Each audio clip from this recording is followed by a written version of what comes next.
Astaghfirullah. Bismillahirrahmanirrahim. Assalamualaikum warahmatullahi wabarakatuh.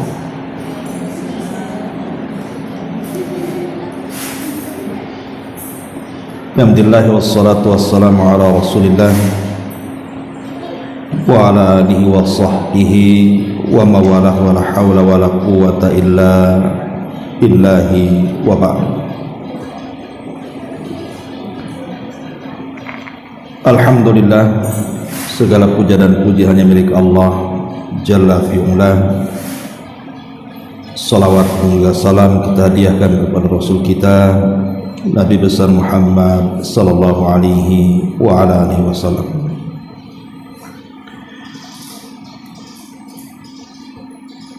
Kita lanjutkan kembali kajian kita, masih membahas tafsir singkat dari Juz Amma,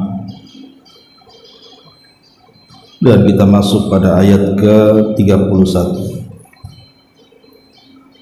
A'udzubillahi minasyaitonirrajim. Bismillahirrahmanirrahim.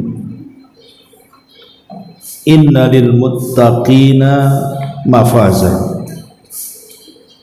hadaiqa wa a'naba wa kawa'iba atraba wa ka'san dihaqa la yasma'una fiha lagwa wa la kidhaba jazaa'an mir rabbika ata'an hisaba.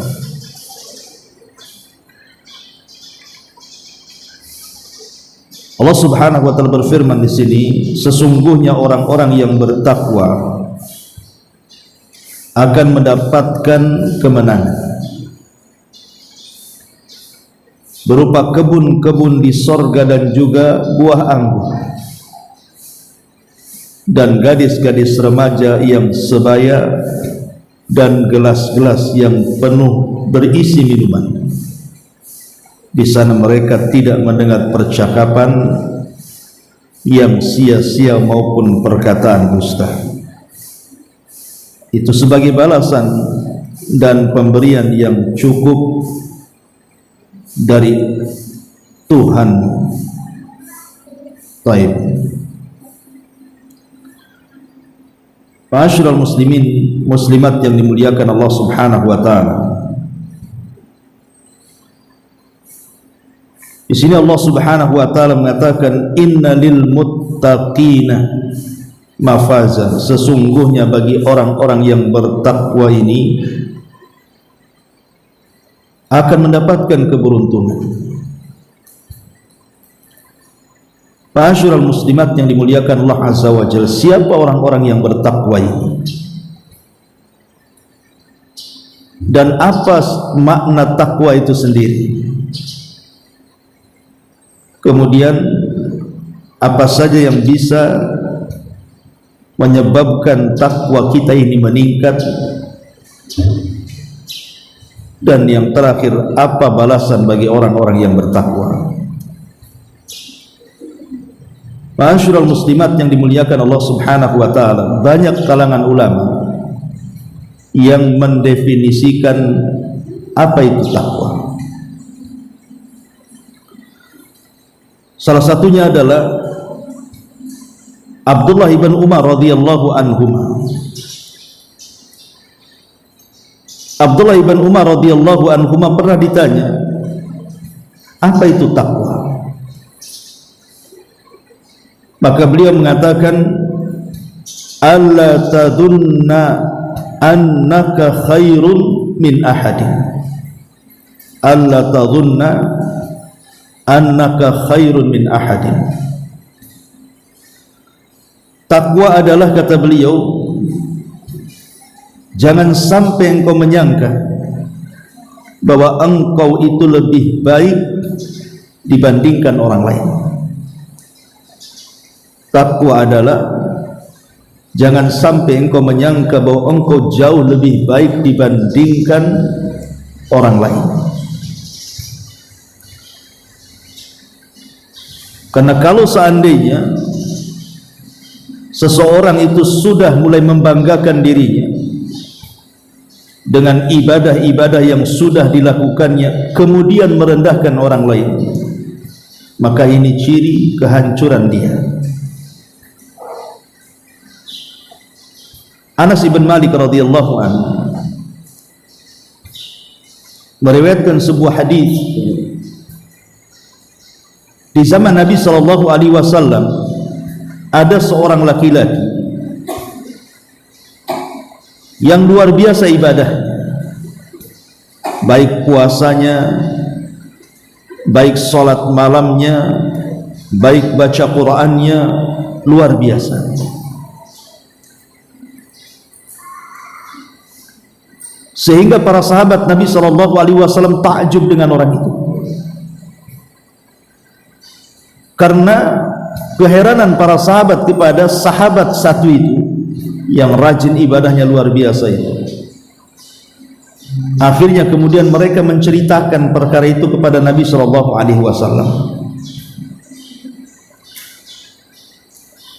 Tiba-tiba kemudian ketika mereka sedang bercerita kepada Rasul tentang seseorang yang luar biasa ibadahnya, tiba-tiba muncul seorang laki-laki yang wajahnya masih basah dengan air wudu, dan buliran-buliran air wudu itu masih menetes di wajahnya sambil menjinjing sandal,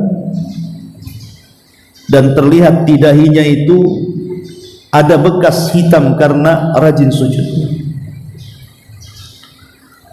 Ketika lewat, para sahabat mengatakan, "Ya Rasulullah, yang kami maksudkan tadi itu dia." Maka Nabi SAW memanggil orang itu. Kemudian Rasul mengatakan di hadapan para sahabat, "Inna ala wajhihi saf'atun minasyaitan." Kata Nabi SAW, sesungguhnya di wajah orang itu ada sentuhan-sentuhan wajah setan. Tentu sahabat heran, apa maksudnya? Karena di mata sahabat orang ini rajin ibadah, salatnya, puasanya, baca Qur'annya, sampai banyak para sahabat takjub dengan ibadahnya. Tapi Rasul malah mengatakan sesungguhnya di wajahnya ada sentuhan-sentuhan setan, katanya. Maka Nabi SAW memanggil orang ini, orang yang dianggap hebat ibadahnya itu. Kemudian Nabi SAW bertanya kepada laki-laki ini, "Wahai fulan, aku ingin bertanya kepadamu." Maka orang ini mengatakan, "Tentu wahai Nabi, wahai Rasul, silahkan." Maka kemudian Nabi SAW mengatakan, "Apakah ketika engkau datang menemui kaum, engkau berkata kepada dirimu sendiri bahwa tidak ada orang yang lebih baik daripada engkau dari kalangan mereka?" Jujur saja. Maka tiba-tiba sahabat ini mengatakan, "Tentu wahai Rasul." Lihat bagaimana kisah ini. Nabi SAW mengatakan kepada ahli ibadah dari kalangan para sahabat yang membuat takjub sahabat yang lainnya bahwa di wajahnya ada sentuhan syaitan. Kemudian Rasul menjelaskan di hadapan para sahabat, karena dalam hati orang ini ada ujub, merasa bahwa ibadahnya itu melebihi ibadah kaumnya, merasa bahwa dirinya lebih hebat dibandingkan kaumnya. Dan ini adalah akhlak syaitan, karena syaitan yang mengatakan di hadapan Allah, "Ana khairun minhu khalaqtani min nar wa khalaqtahu min tin." Aku lebih baik dibandingkan si Adam itu. Aku loh tercipta dari api sementara dia kau cipta dari tanah. Makanya jangan sampai kemudian kita ini merendahkan ibadah orang lain. Dan apa faedahnya kita ini melihat, memperhatikan ibadah orang itu apa? Harusnya yang diperhatikan kan ibadah kita, bukan ibadah orang kita perhatikan. Karena belum tentu ibadah yang kita lakukan itu diterima atau tidak. Kenapa sibuk pula kemudian memperhatikan ibadah orang? Makanya Nabi SAW mengatakan, "Idza qala ar-rajulu halakan nas fahuwa ahlakuhum." Fahuwa ahlakuhum. Apabila seseorang berkata, hancurlah manusia, hakikatnya Allah yang menghancurkan dia. Karena kata-kata itu merendahkan orang. Makanya Allah dengan tegas mengatakan, alam tara ilal ladzina yuzakkuna anfusahum balillah yuzakki man yasha wala yadlimuna fatila. Tidakkah engkau melihat orang-orang yang mereka merasa bersih diri mereka, padahal Allah yang membersihkan siapapun yang dikehendakinya. Makanya Nabi SAW sampai mengatakan, thalathun muhlikat, ada 3 perkara yang menghancurkan manusia itu. Pertama, syukhun muta', kekikiran yang diikuti. Wahawan muttaba', hawa nafsu yang dituruti. Wa ijabul mar'i binafsi, dan kekaguman terhadap diri sendiri. Ma'asyiral muslimat yang dimuliakan Allah Subhanahu wa taala, saya teringat dengan perkataan Imam Syafi'i. Bagus sekali kata-kata beliau. Apa kata beliau? Idza anta khifta ala amalikal ujubah, jika engkau takut pada amalanmu tertimpa ujub, kagum terhadap diri sendiri, fangdur ridhan man tatlubu, maka lihatlah ridha siapa yang kita cari. Wa fi ayyi thawabin targhabu, balasan mana yang kamu harap. Wa min ayyi iqabin tarhabu, siksaan mana yang kau takuti. Wa ayyi afiyatin tashkuru, kesehatan mana yang kau syukuri. Wa ayyi bala'in tadhkur, dan musibah mana yang kau ingat. Fa innaka idza tafakkarta fi wahidati min hadhihi al-hisal saghura fi ainika amaluka. Kata Imam Syafi'i, jika engkau merenungkan salah satu saja dari perkara-perkara ini, niscaya amalmu akan mengecil dalam pandangan kedua matamu. Lihat bagaimana dalamnya perkataan Imam Syafi'i. Jika engkau takut pada amalanmu ada ujub, kekaguman dengan amalannya sendiri, maka lihatlah ridha siapa yang kita cari, balasan mana yang kita harapkan, siksaan mana yang kita takuti, kesehatan mana yang sudah kita syukuri, dan musibah mana yang kita ingat. Ma'asyiral muslimin yang muslimat yang dimuliakan Allah Subhanahu wa taala, ini yang pertama, bahwa takwa adalah jangan pernah merasa kita lebih dibandingkan orang lain dari segi ibadah. Karena menangisnya ahli maksiat karena maksiatnya itu lebih baik dibandingkan bangganya orang bangga dengan segudang ibadahnya. Karena menangisnya orang menangis karena maksiat itu tanda dia bertobat, tapi bangganya dengan bahagianya dan gembiranya dengan ibadahnya sendiri itu bisa menggugurkan amalan. Makanya kenapa para ulama mengatakan, kalau seandainya aku tahu sujudku ini diterima oleh Allah Subhanahu wa taala, itu sudah cukup, besok aku siap mati. Karena Allah Subhanahu wa taala mengatakan, innama yataqabbalullahu minal muttaqin, karena Allah hanya menerima dari hamba-hamba Allah yang bertakwa. Maknanya ketika kita tahu bahwa satu sujud kita diterima oleh Allah, kita sudah dianggap orang yang bertakwa. Ini makna yang pertama dari Abdullah ibn Umar radhiyallahu anhu. Makna yang kedua dari Ali radhiyallahu anhu. Ali radhiyallahu anhu juga ditanya apa itu takwa. Maka beliau mengatakan at-taqwa tarkul israri 'ala al-ma'siyati wa tarkul ightirari bit-ta'ati.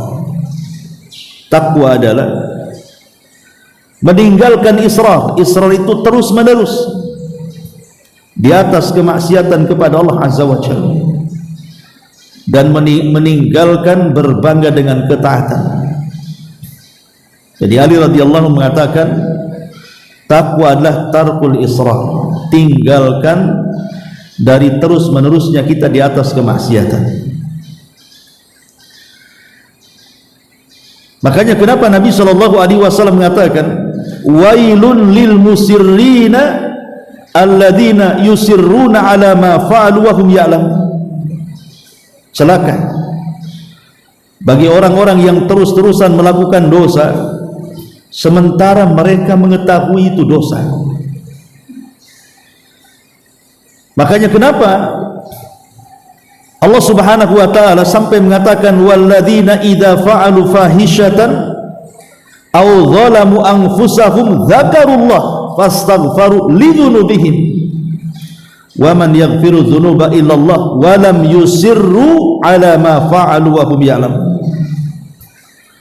Dan orang-orang yang apabila mereka melakukan fahisyah, sebuah keburukan, atau zalamu anfusahum, mereka menzalimi diri-diri mereka, zakarullah, mereka langsung ingat Allah, wastaghfaru lidzunubihim, dan langsung istighfar dengan dosa-dosa mereka, karena tidak ada yang bisa mengampuni dosa kecuali Allah.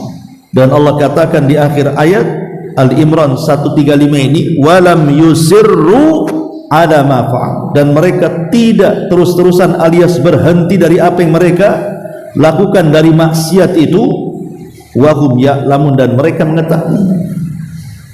Inilah sifat-sifat orang yang bertakwa, tidak terus-terusan di atas kemaksiatan dan dia tahu itu maksiat. Karena bagi seorang muslim maksiat itu diibaratkan orang yang duduk di bawah gunung. Jadi kalau ibu ini duduk di bawah gunung, tiba-tiba ada pengumuman dari BMKG bahwa gunung itu dalam hitungan menit akan meledak, tentu kan ibu was-was, pasti ibu lari. Kalau kita duduk di bawah gunung yang akan meledak, pasti kita akan lari, karena gunung itu takut menimpa dia. Tetapi orang yang melakukan, atau orang-orang fasik yang melakukan dosa itu, bagi mereka dosa itu ibarat lalat yang menempel di hidung kemudian ditebas, datang lagi, dah biasa bagi dia. Makanya dari sini Ali radhiyallahu anhu mengatakan bahwa takwa itu tinggalkan, jangan terus-menerus di atas kemaksiatan, dan jangan bangga dengan ketaatan. Ini juga bagian daripada makna takwa dari Ali radhiyallahu anhu. Ma'asyiral muslimat yang dimuliakan Allah Subhanahu wa taala, ada juga yang memberikan definisi takwa ini. Di antaranya adalah masih perkataan Ali radhiyallahu anhu, takwa adalah al-khawfu minal jalil wal amalu bitanzil wal qana'atu bil qalil wal isti'dadu li yaumir rahim. Takwa adalah seseorang menanamkan rasa takut kepada Allah, al khawfu minal jalil, menanamkan perasaan takut kepada Allah Azza wa Jalla, wal amalu bitanzil, dan yang kedua berusaha mengamalkan apapun yang diturunkan dari syariat, baik berupa perintah ataupun menjauhi larangan. Kemudian wal qana'atu bil qalil, merasa cukup dari pemberian Allah walaupun sedikit. Qana'ah. Wal isti'dad li yaumir rahim, dan dia pun persiapan untuk hari setelah kematian. Itulah takwa. Jadi Ali radhiyallahu an mendefinisikan makna lain, takwa adalah takut kepada Allah, beramal dengan wahyu, qanaah dengan yang sedikit, dan persiapan untuk bekal kematian. Inilah 4 kata, kalau terkumpul pada diri kita berarti kita sudah bertakwa. Takut dengan Allah Azza wa Jalla. Karena begini ibu-ibu yang muliakan Allah Azza wa Jalla, termasuk keburukan yang sangat buruk adalah ketika pandangan manusia kepada kita itu lebih mulia dibandingkan pandangan Allah kepada kita. Ini buruknya akhlak kita di sini. Ketika pandangan manusia lebih mulia dibandingkan pandangan Allah kepada kita. Apa maksudnya? Ketika seseorang bermaksiat kepada Allah Subhanahu wa taala, dia malu kalau seandainya ada manusia yang melihatnya. Saya ulang, ketika seseorang itu bermaksiat kepada Allah Azza wa Jalla, dia malu kalau seandainya ada orang yang melihatnya. Tetapi dia tidak malu ketika bermaksiat kepada Allah yang tidak ada yang tahu kecuali dia dengan Allah saja. Makanya kenapa Allah Subhanahu wa taala lewat lisan Rasulnya mengatakan bahwa ada orang-orang yang menghadap kepada Allah itu dengan membawa pahala sebesar gunung Tihama, faja'alaha haba'an mansura, tapi Allah hancurkan semua amalan. Kenapa alasannya? Karena idza khalau bimaharimillahi intahaquha, karena kalau dia sedang bersendirian antara dia dengan Allah, di hadapannya ada keharaman, dia pun melakukan keharaman. Itu namanya al-jaza min jinsil amal. Ketika dia malu maksiatnya dilihat manusia, tapi tidak malu maksiatnya dilihat Allah, maka sebagai balasannya semua pahalanya digugurkan. Alhamdulillah. Ya. Maka kalau seandainya kemudian pandangan manusia lebih mulia dibandingkan pandangan Allah, artinya orang ini nggak punya takut kepada Allah. Harusnya kan sebaliknya, kita lebih takut kepada Allah dibandingkan kepada manusia. Jadi kalau ada orang masih meyakini bahwa pandangan manusia lebih mulia dibandingkan pandangan Allah, berarti dipertanyakan takwanya. Karena hakikatnya dia belum takut kepada Allah kan. Kemudian yang kedua, wal amalu bitanzil, beramal dengan wahyu. Apapun yang wahyu perintahkan, laksanakan. Apapun yang wahyu larang, tinggalkan. Apapun yang wahyu haramkan, tinggalkan. Apapun yang wahyu halalkan, nikmati. Selesai. Menjalankan perintah, menjauhi larangan, meninggalkan yang diharamkan, menikmati yang dihalalkan. Itulah takwa. Simple. Ya. Kemudian yang ketiga, wal qana'atu bil qalil. Qana'ah bil qalil itu artinya merasa redha dengan pemberian Allah Azza wa Jalla. Mau diberikan banyak, alhamdulillah.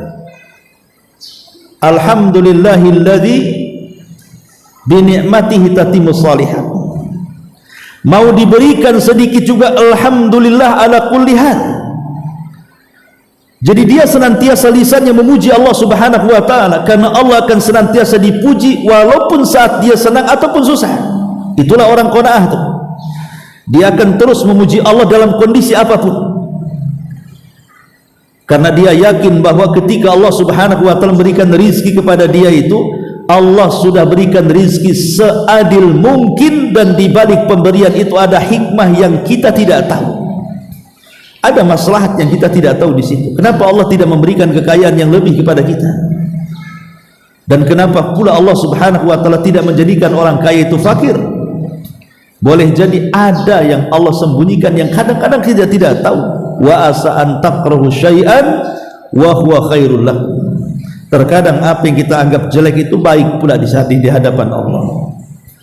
Dan yang terakhir, wal isti'dadu birrahil, kata Ali, persiapan untuk hari sebelum kematian kita. Itulah orang cerdas. Al-kayyisu man dana nafsah wa amila lima ba'dal maut. Orang cerdas itu orang yang selalu introspeksi dan selalu mempersiapkan untuk bekal setelah kematian. Ini makna takwa yang ketiga dari Amirul Mukminin Ali ibn Abi Thalib radhiyallahu anhu. Kemudian makna takwa yang keempat dari Talaq ibn Habib rahimahullahu taala, dia mengatakan, at-taqwa amalun bi ta'atillahi raja'a rahmatillahi ala nuri minallahi wa tarku ma'siyatillahi makhafatallahi ala nuri minallahi. Takwa adalah seseorang beramal dalam rangka mentaati Allah. Seseorang beramal dalam rangka mentaati Allah karena mengharap rahmat Allah, atas bimbingan dari Allah. Beramal karena ketaatan kepada Allah, karena mengharap rahmat Allah berdasarkan bimbingan dari Allah, dan juga meninggalkan maksiat karena Allah dikarenakan takut akan siksa Allah menurut bimbingan dari Allah. Itulah takwa, kata Talaq ibn Habib. Ya. Jadi Talaq ibn Habib membagi dua kalimat di sini. Pertama, takwa itu kita senantiasa beramal. Beramalnya itu untuk siapa? Karena ketaatan kepada Allah, bukan karena manusia. Saya sholat karena Allah, saya puasa karena Allah, saya hadir di majelis taklim karena Allah. Untuk apa coba? Mengharap dapat rahmat Allah, kasih sayang dari Allah Subhanahu wa taala. Tentunya beramal dalam rangka ketaatan kepada Allah tidak lepas dari bimbingan Allah. Tidak bisa beramal asal-asalan, harus mencocoki sunnah Nabi, ya, baru dikatakan takwa. Sebab kalau seandainya dia hanya beramal dalam rangka mentaati Allah, mengharap rahmat Allah, tapi caranya bukan bimbingan dari Allah, tidak akan diterima amalan itu. Man amila amalan laisa alaihi amruna fahuwa rad. Barang siapa yang beramal sebuah amalan yang tidak ada contoh, ditolaklah amalan itu. Makanya harus ada bimbingan dari Allah. Lah sebagaimana melaksanakan ketaatan itu mengharap rahmat Allah atas bimbingan Allah, meninggalkan maksiat juga sama. Ketika kita meninggalkan maksiat, kita tidak menggibah lagi, kita tidak berzina lagi, kita tidak minum khamar lagi, kita tidak zalim lagi, itu tidak lain karena takut akan iqab dari Allah Subhanahu wa taala, dan meninggalkan maksiat pun tetap dari bimbingan Allah Azza wa Jalla, supaya kita mendapatkan hidayah. Lah ma'asyiral muslimat yang dimuliakan Allah Azza wa Jalla, ini juga bagian daripada makna takwa. Takwa sendiri saking pentingnya sampai Allah Subhanahu wa taala menjadikan takwa ini sebagai wasiat. Pertama, wasiat secara umum bagi hamba-hambanya, sebagaimana tertuang dalam surah An-Nisa 131.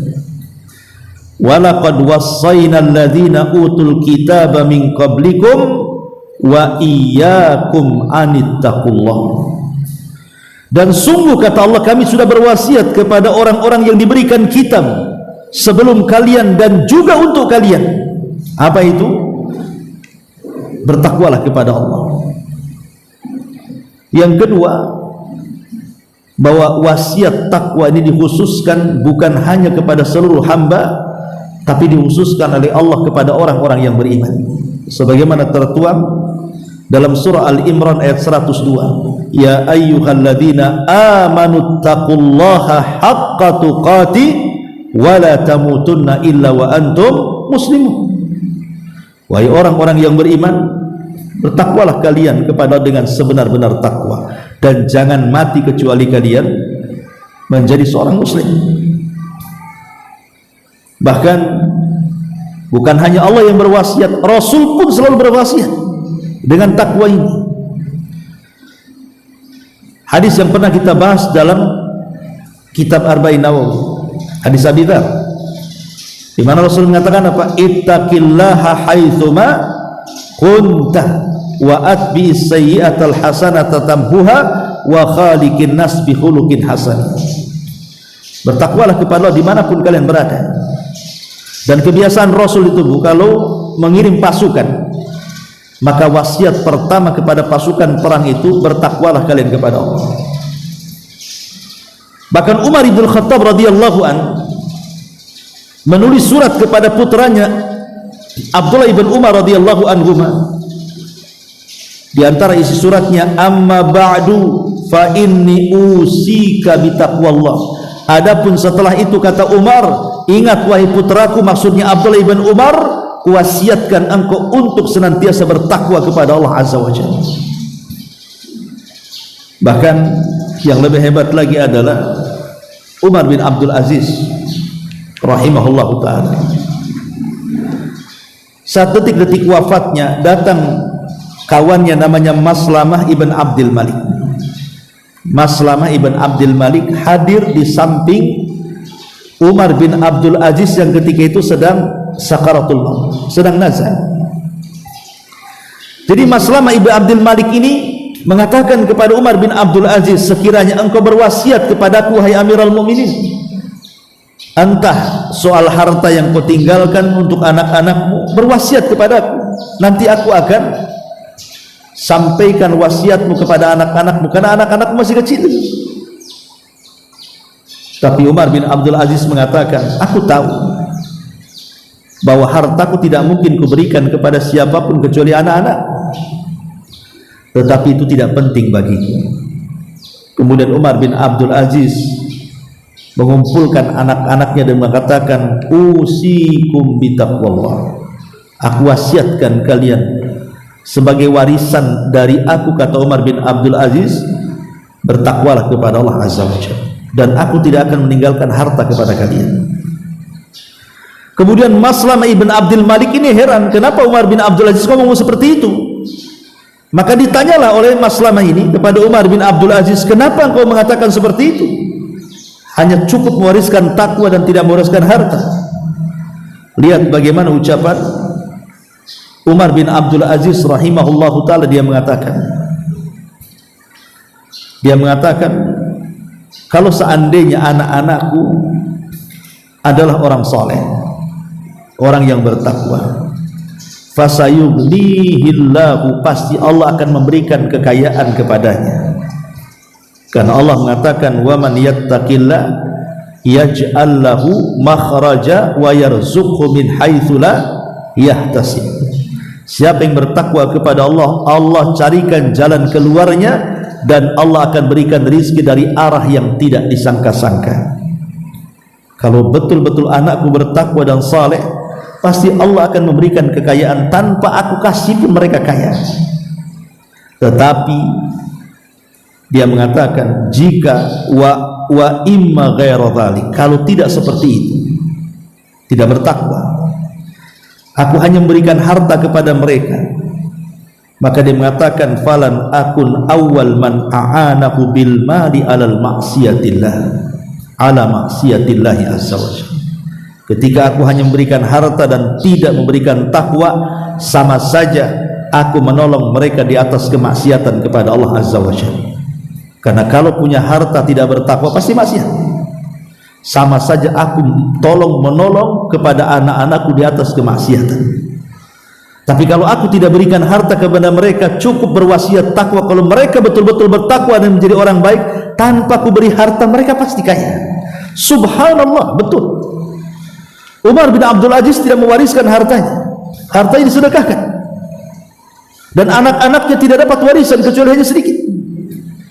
Tetapi dengan keyakinan Umar bin Abdul Aziz, semua anak-anaknya setelah besar menjadi orang kaya raya semuanya, dan mereka adalah penderma utama dalam kerajaan untuk mendanai para mujahid fi sabilillah. Lihat bagaimana wasiat takwa ini luar biasa. Tapi masalahnya, ibu-ibu yang dimuliakan Allah Azza wa Jalla, kalau zaman dulu, kalau ada orang yang mengatakan bertakwalah wahai fulan, itu langsung bergetar hatinya, langsung kadang-kadang meneteskan air mata, seperti yang dialami oleh Umar bin Khattab radhiyallahu anhu ketika berjalan bersama Aslam pembantunya ke pasar. Jadi Umar ini berjalan dengan Aslam ke pasar, rupanya di tengah jalan dikejutkan dengan seorang wanita tua.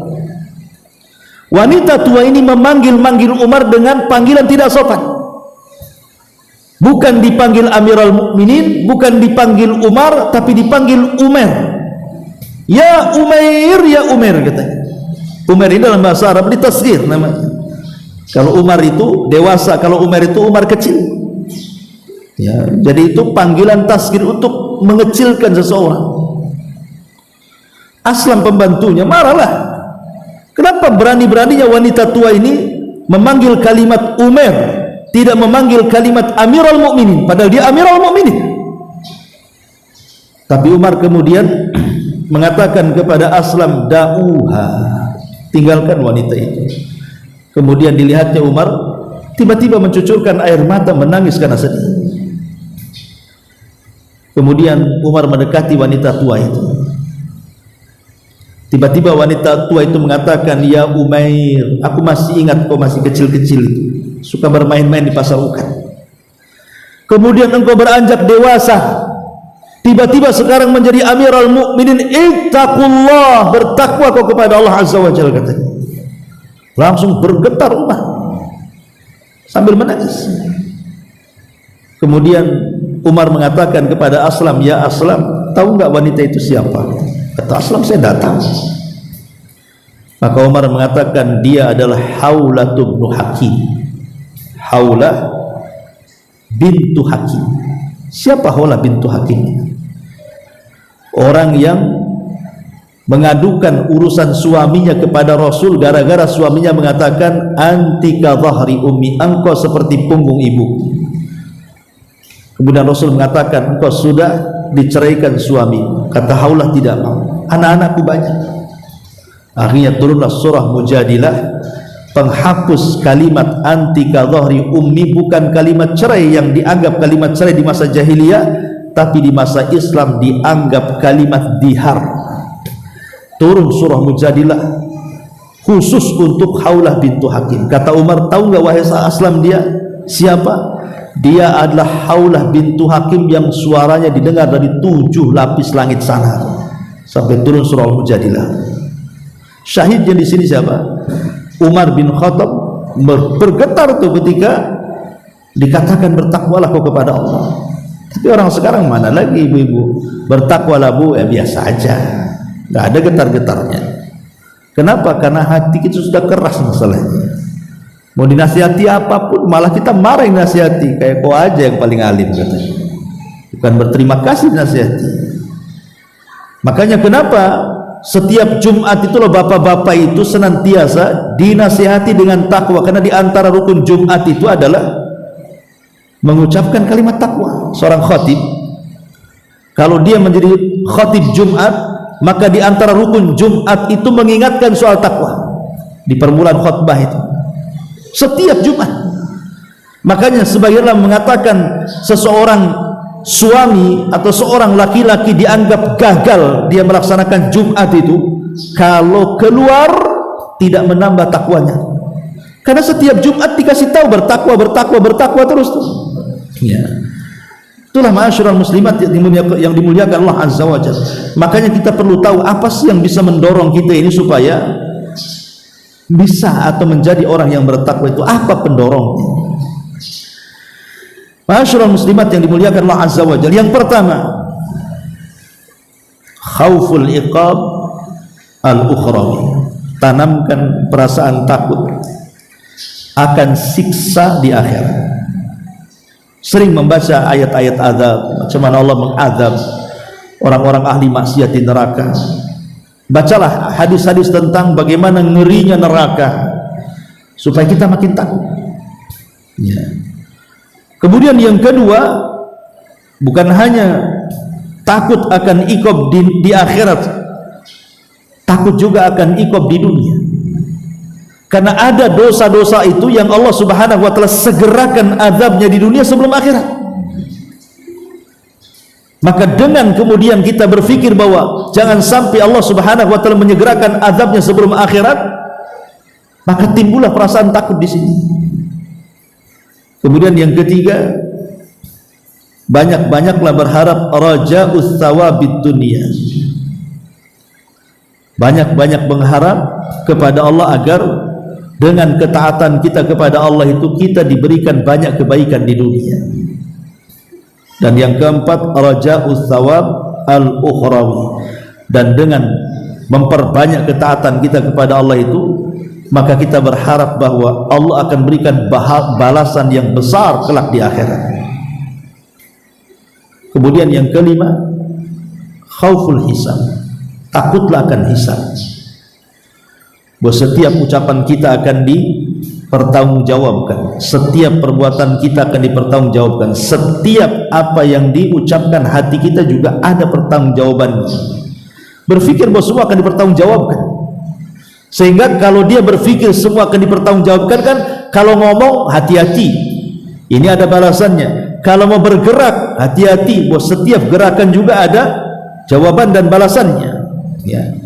Maka orang itu akan jadi baik itu kalau mengingat yaumul hisab. Kemudian yang keenam, al-haya'u min nadharillah. Tanamkan sifat malu dari pandangan Allah. Tadi saya sudah katakan, jangan memuliakan pandangan manusia kepada kita dengan merendahkan pandangan Allah kepada kita. Orang ini tidak punya malu. Ya. Kalau orang punya malu baik bersendirian ataupun di tengah halayak ramai, pasti tidak akan maksiat dia. Makanya Ibrahim ibn Adham rahimahullahu ta'ala ketika ada anak muda datang kepada dia, wah imam, saya ini tidak bisa meninggalkan maksiat, gimana ceritanya ini? Maka Imam Ibrahim ibn Adham mengatakan, ya tidak apa-apa, kalau engkau ingin maksiat ya silahkan saja, tapi lakukan 5 perkara.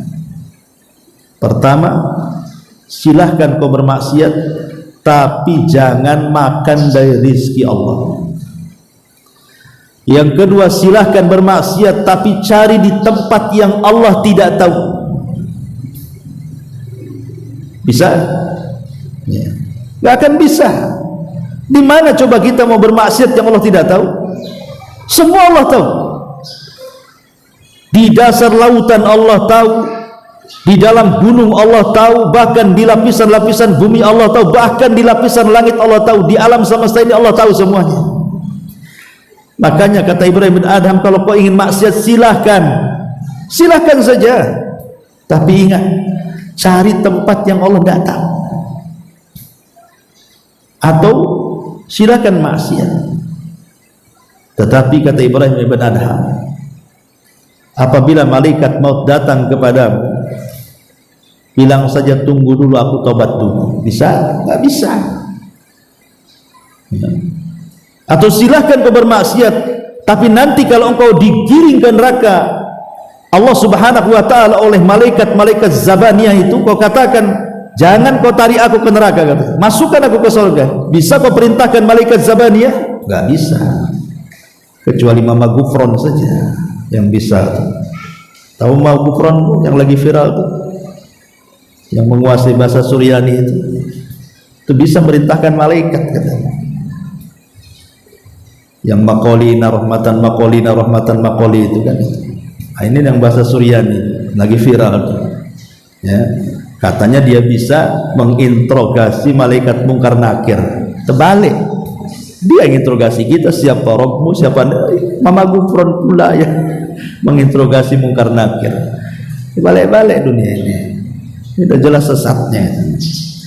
Baik. Kemudian yang nomor 7, wasyukru lillahi ala ni'amihi bi ta'atihi. bersyukur kepada Allah atas nikmat-nikmat yang Allah anugerahkan kepada kita dengan cara terus meningkatkan taat. Dan yang nomor 8 tentu al-ilm. Yang bisa meningkatkan takwa itu adalah ilmu. Hadir di majelis taklim. Kenapa? Karena Allah secara khusus mengatakan innama yakhshallah min ibadihil ulama. Orang yang takut kepada Allah itu merekalah orang-orang yang punya pengetahuan ataupun ulama. Sebab orang-orang yang punya ilmu, dia tahu apa yang ditakutkan, makanya dia takut. Tapi orang jahil, dia tidak tahu apa yang ditakutkan, makanya tak takut. Lah ilmu itulah yang kemudian menjadikan orang jadi takut jadinya. Maka ini juga yang merangsang seseorang menjadi orang yang bertakwa adalah terus belajar, ya. Dan yang nomor 9, ta'zimu jalalillahi, mengagungkan kemuliaan Allah Subhanahu wa taala. Dalam hati itu kita betul-betul mengagungkan Allah dengan melihat tanda-tanda kekuasaan Allah yang luar biasa di alam semesta ini, sehingga tumbuh pengagungan kita kepada Allah Azza wa Jalla. Dan yang terakhir tentunya sidqul mahabbah, jujur dalam kecintaan kita kepada Allah Azza wa Jalla. Inilah 10 perkara yang bisa membangkitkan. Adapun takwa sendiri kan ada tingkatan-tingkatannya. Takwa itu kan ada tingkatan-tingkatannya. Yang pertama, an yattaqil abdu al-kufra. Seorang hamba takut terjerumus kepada kekafiran. Tentu tidak lain ini untuk menjaga keyakinan Islam. Ya, jangan sampai kita ini menjadi orang kafir, menjadi orang murtad, menjadi orang musyrik. Maka kalau terbentik dalam hati ibu, jangan sampai saya kufur. Jangan sampai seperti tetangga gara-gara kawin dia pindah agama. Jangan sampai seperti orang itu kok dia bisa datang ke kuburan minta-minta menjadi dukun atau yang datang ke dukun. Pokoknya dia takut kalau agamanya itu sampai bergeser. Berarti itu tingkatan takwa yang paling luar biasa. Dia jaga agama dia. Saya tidak mau ke sana dengerin ceramah orang itu, nanti kena syubhat pula saya. Jadi dia berusaha menjaga keyakinan agamanya dari kekufuran dan kesyirikan. Yang kedua, an yattaqi al-ma'asi wal hurumat wa huwa maqamut taubah. Yang kedua, takut terjerumus kepada maksiat dan keharaman. Dan inilah disebut dengan maqamnya taubat. Ketika seseorang takut bermaksiat, takut yang haram-haram, berarti adalah dalam hatinya takwa. Tapi kalau orang biasa melakukan maksiat, biasa melakukan yang haram, berarti belum ada takwa dalam hatinya. Kemudian yang ketiga, an yattaqi asy-syubhat. Takut kalau terkena syubhat. Takut kalau terkena syubhat. Itulah maqam wara'. Pamannya ibu nemu dompet di jalan. Ya. Ini syubhat kan gitu. Enggak maulah saya ambil. Balikin. Kan setan datang, udah ambil saja. Itu ada 50.000 di dalam tuh. Ada tuh, udah ambil, lumayan bisa beli bawang, beli ini, beli itu. Anda mau saya ya. Jadi dia berusaha hatinya jangan sampai terkena syubhat. Kemudian juga yang keempat, an yattaqiyal mubahat wa huwa maqamuz zuhdi.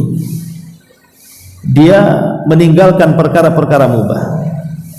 Ya mungkin ibu main ke tetangga ngobrol itu kan boleh-boleh saja. Tapi kalau sampai kemudian berjam-jam itu kan sayang, waktu yang berjam-jam itu hanya untuk ngobrol ngalor ngidul ngetan ngulun nggak jelas kan. Bagus ya baca zikir di rumah, sholat, baca Quran kan, itu lebih manfaat gitu. Dan yang terakhir, an yattaqiya hudzur ghairillah ala qalbi wa huwa maqamul musyahadah. Dia berusaha untuk menepis di hatinya selain daripada Allah Azza wa Jalla, jangan sampai bersarang dalam hatinya. Hati ini saya berikan hanya kepada Allah. Itu sudah tingkatan luar biasa. Ya. Walaupun ibu dapat harta sebanyak apapun, saya tidak mau meletakkan harta itu di hati. Cukup di tangan. Kalaupun seandainya harta itu hilang, maka hanya sekedar berpindah tangan. Sebab kalau seandainya harta itu diletakkan di hatimu, jangankan lagi semua hilang, sedikit saja yang hilang, stres kita hidupnya. Kalau diletakkan di hati kan. Tapi kalau hati ibu kosongkan hanya kepada Allah, yang lain itu di luar daripada hati, mau satu dunia hilang sekalipun dia tidak akan sedih. Nah, itulah ketakwaan yang sesungguhnya, dan itulah tingkatan-tingkatan takwa yang disebutkan para ulama. Ma'asyiral muslimat yang dimuliakan Allah Azza wa Jalla, adapun takwa itu sendiri ataupun jalan menuju takwa itu sendiri, ada 5 perkara yang harus ibu pahami. Yang pertama, antuhibba Allah aktsar min ayyi syai'. Antuhibba Allah aktsar min ayyi syai'. Ibu harus lebih mencintai Allah lebih banyak dibandingkan selainnya. Cintai Allah melebihi segalanya. Karena kita belum, kadang-kadang kita ini kan lebih mencintai yang lain dibandingkan Allah kan. Contohlah ibu sedang ngobrol dengan kawan, datang waktu zuhur, ini obrolan belum selesai kan, masih nyambung-nyambung nih. Terkadang ibu kan kasih keasikan ngomong, nggak peduli itu waktu zuhur itu, nantilah kan waktu zuhur sampai asar masih lama, gitu kan. Ini kan lebih mencintai kawan-kawan ngobrolnya dibandingkan Allah. Itu namanya seperti itu. Nah, itu masih sering di masyarakat seperti itu kan. Makanya orang yang bertakwa itu jalannya adalah ketika dia lebih mencintai Allah dibandingkan yang lainnya.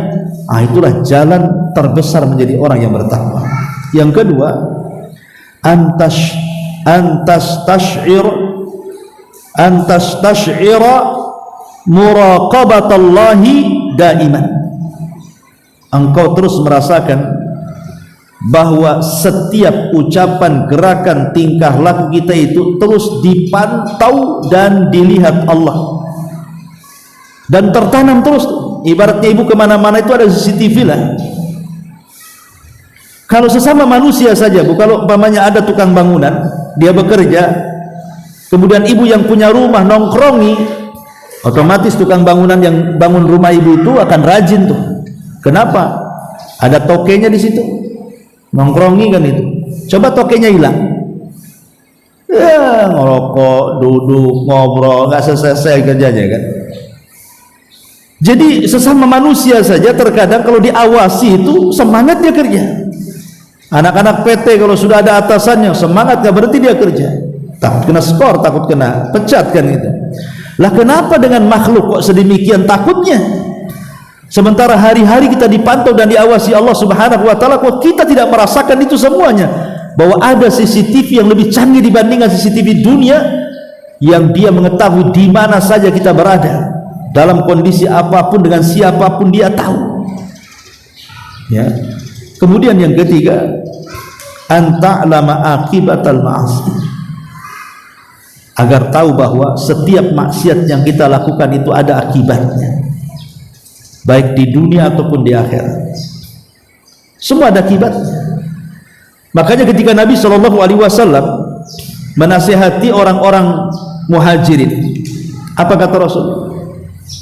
Ya ma'syaral muhajirin, khamsun idza btulitum bihinna wa a'udzu billahi an tudrikuhun. Muhajirin, ingat, jangan sampai kalian tertimpa 5 perkara. Kalau sampai tertimpa 5 perkara, a'udzubillah, aku berlindung kepada Allah. Jangan sampai kalian kena. Yang pertama kata Rasul, malam tadharil fahishatu fi qaumin qat hatta yu'linu biha illa fasha fihi mutta'un wal auja allati lam takun madat fi aslafihimul ladina madat. Ketika sebuah fahisyah, maksudnya perzinahan dan yang semacamnya dari LGBT-nya lah, itu sudah terang-terangan dilakukan, maka apa yang terjadi kecuali Allah akan timpakan kepada mereka penyakit taun dan penyakit-penyakit selain taun yang belum pernah terjangkit di zaman kalian. Bayangkan, di zaman Nabi nggak ada penyakit ini, tapi di zaman kelak ketika maksiat zina terang-terangan akan ditimpakan kepada mereka, menunjukkan bahwa setiap maksiat itu pasti ada akibatnya. Akibatnya apa? Ya tadi, menularnya penyakit, berbagai macam penyakit kan. Kita lihat hari ini penyakit AIDS lah, sampai hari ini ada obatnya, belum ditemukan, padahal kita menyaksikan bagaimana pertemuan orang-orang cerdas, profesor, dokter, penemu dan begitu seterusnya. Mereka berusaha loh mencari obat penangkal AIDS ini. Berusaha mereka kan. Yang kita herankan, kenapa kalian sibuk mencari obat untuk mengobati penyakit AIDS itu? Padahal itu tidak akan merubah apapun. Seandainya pun ditemukan obatnya untuk mengobati penyakit AIDS ini, apakah tidak mungkin Allah akan kirim lebih parah penyakit dia daripada AIDS? Bisa saja Allah kemudian kirim bakteri yang lainnya, muncul penyakit yang lainnya kan? Karena yang dilawan itu bukan melawan AIDS, bukan. Kita bukan sedang melawan AIDS, yang dilawan itu Allah masalahnya. Kalau Allah sudah dilawan, siapa yang bisa mengalahkan Allah? Kalau AIDS itu bisalah kita lawan dengan dicari obat-obatan, mungkin kalah dia lama-lama bakteri-bakteri. Tapi kalau yang dilawan Allah, siapa yang bisa? Allah sudah jelas mengatakan wala taqrabuz zina, jangan dekat zina. Kalian malah berzina pula. Tiba-tiba muncul penyakit AIDS, kalian lawan AIDS-nya. Salah. Yang kalian lawan itu harusnya zinahnya, bukan AIDS-nya. Hentikan zina itu, hilang nanti penyakit itu, maksudnya begitu. Lah setiap maksiat itu pasti ada dampaknya kan. Ini yang pertama. Kemudian yang kedua kata Rasul, malam yang kusul mikyala wal mizan. Tidaklah seseorang itu sudah mulai mengurang-urang takaran, timbangan gitu, illa ukhidu bisini wa syiddatil mu'nati wa jawri sultani alaihi. Ketika kemudian mulai curang dalam berdagang, ini kan maksiat, curang dalam berdagang kan, mengurangi takaran, mengurangi timbangan, mengurangi meteran, ataupun mengurangi hak-hak karyawan, tidak digaji dengan kebenaran dan begitu seterusnya. Apa yang terjadi? Allah akan kuasakan 3 azab tuh. Pertama, paceklik yang berkepanjangan. Yang kedua, susahnya ekonomi. Dan yang ketiga, Allah kuasakan pemimpin zalim. Tiga-tiganya ada di negeri kita ini. Lihat paceklik di sebagian tempat di negeri Indonesia ini, kadang-kadang sampai kering gitu, sampai belah-belah tuh ya, tanah itu saking lama tidak hujan. Susah ekonomi. Nah, sekarang kita rasakan susah ekonomi, semua jadi mahal kan. Kemudian dikuasakan pemimpin zalim yang hanya mementingkan mereka dan kroninya saja, dia tidak mementingkan rakyatnya. Sebenarnya itu akibat ulah kita semua sebenarnya. Kenapa? Boleh jadi kita ini dalam keseharian masih bermuamalah dengan cara curang. Mungkin ibu yang jadi pedagang masih suka kurang-kurang takaran, timbangan, meteran dan begitu seterusnya.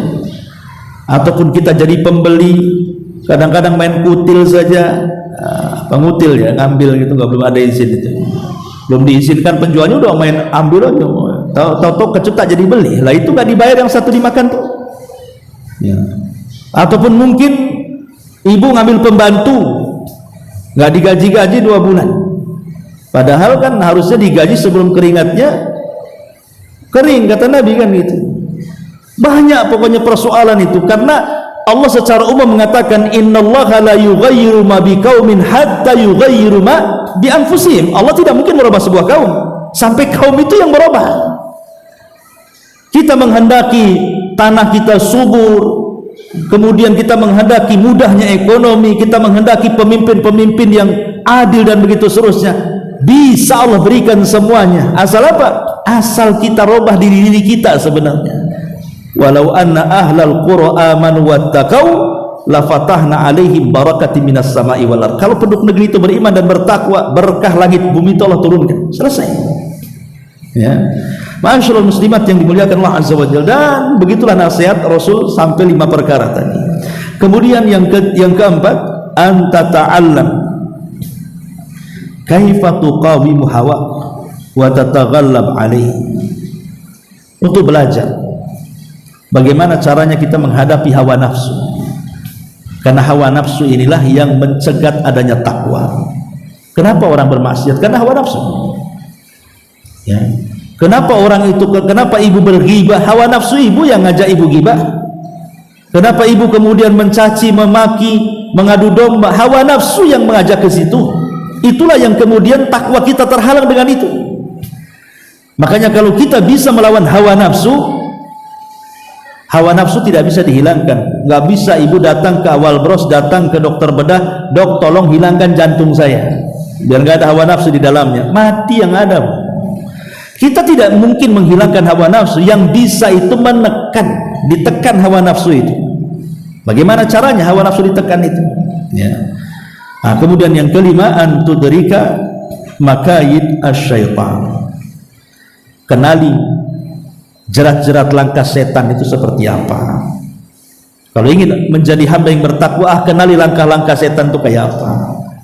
Karena setan itu kan menggoda manusia bagaimana menjadi orang itu. Yang pertama nih, dibuatnya orang itu kufur, musyrik, ya. Di bawahnya kemudian kalau tidak bisa dibuatnya bid'ah, kalau tidak bisa dibuatnya maksiat, kalau tidak bisa dibuatnya dia sibuk dengan perkara-perkara yang tidak ada faedahnya, dan begitu seterusnya. Langkah-langkah setan itu kan harus dipahami, supaya kalau kita tahu langkah-langkah setan, kita tidak akan mengikuti langkahnya. Wala tattabi'u khutuwati syaitan, jangan kalian ikut langkah-langkah setan, karena setan itu aduwwum mubin, musuhmu yang nyata, ya. Lah di sini Allah Subhanahu wa taala mengatakan innalil muttaqina mafaza. Inilah orang-orang yang bertakwa, mereka akan diberikan mafaza, keberuntungan. Apa keberuntungannya? Hadaika wa a'naba wa kawaiba atraba wa ka'san dihaqa la yasma'una fiha lagwa wala kidzaba jazaa'an min rabbika ata'an hisaba. Keberuntungannya, mereka akan diberikan kebun-kebun dan buah-buah anggur, dan gadis-gadis remaja yang sebaya, dan gelas-gelas yang penuh berisi minuman yang enak-enak. Di sana mereka tidak mendengar percakapan yang sia-sia maupun perkataan dusta. Itulah sebagai balasan dan pemberian yang cukup banyak dari Tuhannya. Masyarul muslimat yang dimuliakan Allah Azza wa Jalla, di sini Allah ingin menjelaskan kepada kita bahwa ada balasan besar bagi orang-orang yang bertakwa di akhirat. Yang pertama, balasan besar yang Allah sudah siapkan di akhirat itu al-istiqbal al-hafil yaumal qiyamah. Bahwa orang-orang yang bertakwa kelak pada hari kiamat itu, mereka akan menjadi tamu-tamu Allah. Mereka akan menjadi tamu-tamu Allah. Yauma nahsyurul muttaqina ila rahmani wafda. Dan kami akan kumpulkan pada hari itu orang-orang yang bertakwa menuju Allah sebagai wafda, sebagai tamu-tamunya. Mereka akan disediakan kendaraan-kendaraan yang mewah-mewah, disaksikan orang ramai cemburu dengan kendaraan itu, saking indahnya. Mereka akan dinaikkan kendaraan-kendaraan itu. Ketika orang lagi kepanasan, yang satu tersiksa, yang satu teradab, dia pula enak naik kendaraan itu, menjadi tamu-tamu Allah Azza wa Jalla. Yang kedua, sorga, balasan bagi orang yang bertakwa, apalagi kalau bukan sorga. Sebagaimana di sini ayat ini yang kita baca ini, ya, di mana Allah Subhanahu wa taala menyediakan sorga yang luar biasa, dari kebun-kebunnya yang indah, dari buah-buahnya yang lezat, dari gadis-gadisnya. Ibu nanti kan jadi gadis semuanya, nggak ada kayak muka-muka ibu-ibu di sorga itu, nggak ada. Apalagi yang sudah tua-tua di dunia, nggak ada di sorga itu. Karena di sorga itu usia ibu berkisar 32 sampai 33 tahun saja, sekitar itu umur penduduk sorga itu.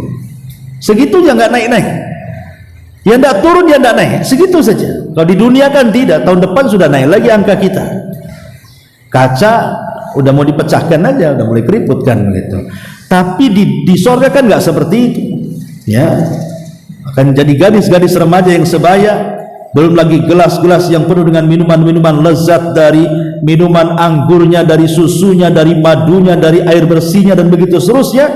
dan mereka tidak mendengar percakapan yang sia-sia. Di dunia ini Bu, telinga kita ini kadang-kadang mendengar hal yang menyakitkan hati.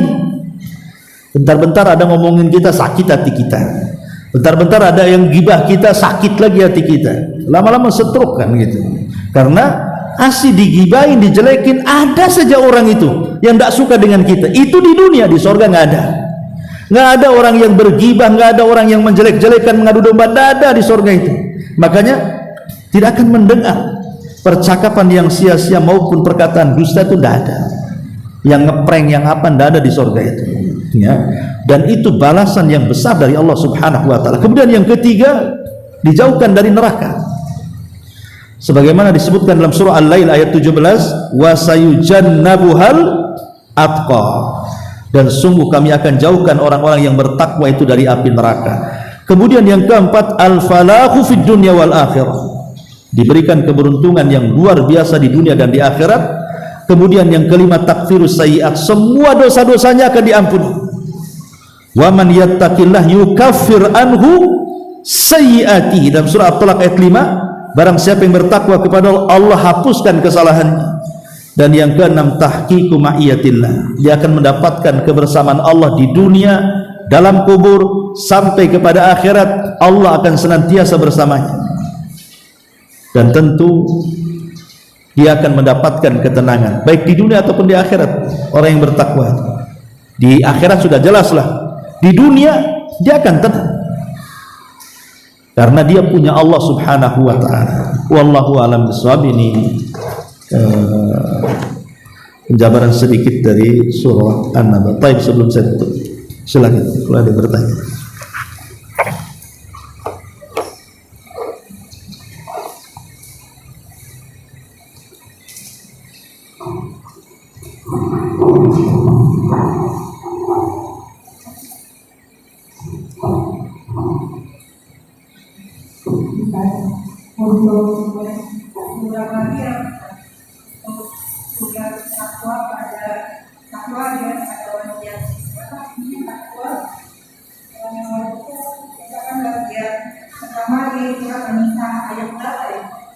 Yang mana itu?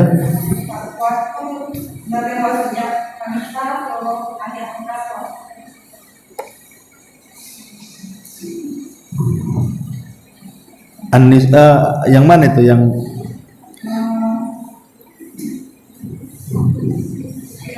dia pembahasannya di mana itu? Oh, takwa itu sebagai wasiat. Oh, tadi maksudnya tanya suratnya, surat berapa gitu ya, ayat berapa? Iya. Jadi An-Nisa ayat yang pertama ya, An-Nisa ayat 131, kemudian Al-Imran ayat 102 ya. Wasiat secara umum bagi manusia, takwa Allah.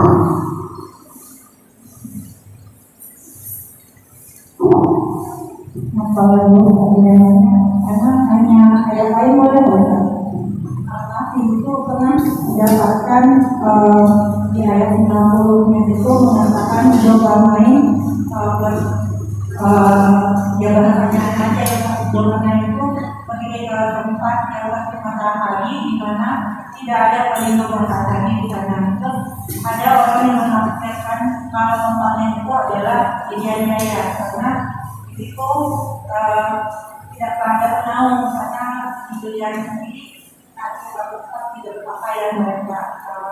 Apakah kita bisa menanam pasir atau sementara memakai tidak berpakaian? Tidak, Zulkarnain itu kan dia safar ke tiga arah. Dalam Quran kan cuma ke tiga arah saja. Salah satunya dia mengarah ke tempat di mana di situ ada manusia yang telanjang, tidak punya rumah, tidak punya pakaian, mereka hanya sembunyi saja di lubang-lubang kan gitu. Iya. Sebagian para ulama mengatakan, itulah memang ada manusia-manusia seperti itu, belum sampai kepada mereka tentang peradaban. Ya seperti orang-orang primitif lah kan gitu ya. orang-orang yang di dalam hutan itu kadang-kadang kan karena belum sampai peradaban kepada mereka, terkadang mereka nggak pakai baju, pakai koteka atau pakai apa kan begitu ya. Nah, itu maksudnya Zulkarnain sampai kepada kaum yang seperti itu, kaum yang belum sampai peradaban kepada mereka. Dan Zulkarnain mengajarkan peradaban kepada mereka, karena salah satu tugas Zulkarnain itu adalah memberikan kepada seluruh manusia dari arah yang dia ambil tempuh untuk berdakwah itu sebuah kebaikan, terutama mengajak manusia ke dalam tauhid. Satu-satunya raja yang tidak pernah duduk di singgasana itu ya Zulkarnain itu. Karena dia sibuk tuh, kata Abdullah bin Abbas radhiyallahu anhu, dia itu melakukan perjalanan itu sampai 500 tahun ketiga arah itu. Ya, dan mendakwakan tauhid. Sampai juga dia mengarah kepada kaum yang degil tidak mau beriman, sampai Allah mengatakan imma an tu'adzibahum, boleh engkau mengazab mereka ataupun kau mengampuni mereka. Kalau mereka beriman, ampuni mereka. Kalau mereka menentang, azab mereka. Jadi Zulkarnain tegas antara beriman selamat, tidak beriman tidak selamat. Dalam Islam itu kan ada 3, beriman, perang, jizyah, bayar upeti gitu. Kalau Sulaiman enggak, beriman selamat, kalau tak beriman tak selamat kalian, gitu modelnya. Lah Zulkarnain sendiri itu kan Islam karena dakwahnya Nabi Ibrahim. Bahkan dia pernah tawaf bersama Ibrahim dan juga Ismail di Ka'bah. Jadi Zulkarnain itu masuk Islam karena wasilah Nabi Ibrahim alaihi salatu wassalam yang mendakwahkan dia sehingga menjadi raja yang beriman. Begitu fatwa daripada Syekh Shalih Ibnu Utsaimin rahimahullah taala ketika ditanya dalam fatwanya Nur ala Darbi tentang sejarah Zulkarnain itu. Jadi dia masuk Islam di tangan Ibrahim dan sempat tawaf keliling Ka'bah, kemudian dia keliling dunia sampai terakhir ke arah munculnya Ya'juj dan Ma'juj. Dia mendapatkan satu kaum yang tidak dapat dipahami bahasanya kecuali mendatangkan 10 penerjemah. 10 penerjemah itu dengan 10 bahasa. Ya, umpamanya dari bahasa Sunda ke Jawakan, dari bahasa Jawa ke Padangkan, dari bahasa Padang ke Melayukan, terus sampai 10 bahasa baru oh iya paham kata Zulkarnain maunya apa. Rupanya orang itu mengatakan bahwa ada Ya'juj dan Ma'juj yang selalu datang mengacau mereka, membunuh mereka, mengambil penghasilan mereka. Mereka minta agar antara mereka dan Ya'juj Ma'juj itu dibentengi. Ya, kemudian saking semangatnya mereka mengatakan, baik kami akan berikan upah, yang penting kami tidak diganggu. Kata Zulkarnain, tidak perlu, aku sudah kaya, ngapain pula upah-upah, kau sediakan besi saja, nanti kita garap sama-sama katanya. Akhirnya dibuatlah benteng. Wallahu alam. Adapun yang tadi kemudian Zulkarnain mendapatkan sebuah kaum yang tidak berpakaian dan begitu seterusnya, yaitu kita hanya melihat dohir daripada ayat bahwa Zulkarnain masuk ke daerah yang belum sampai peradaban kepada mereka. Ya, kita katakan orang-orang primitif lah gitu. Dakwahnya sampai ke situ. Wallahu a'lam.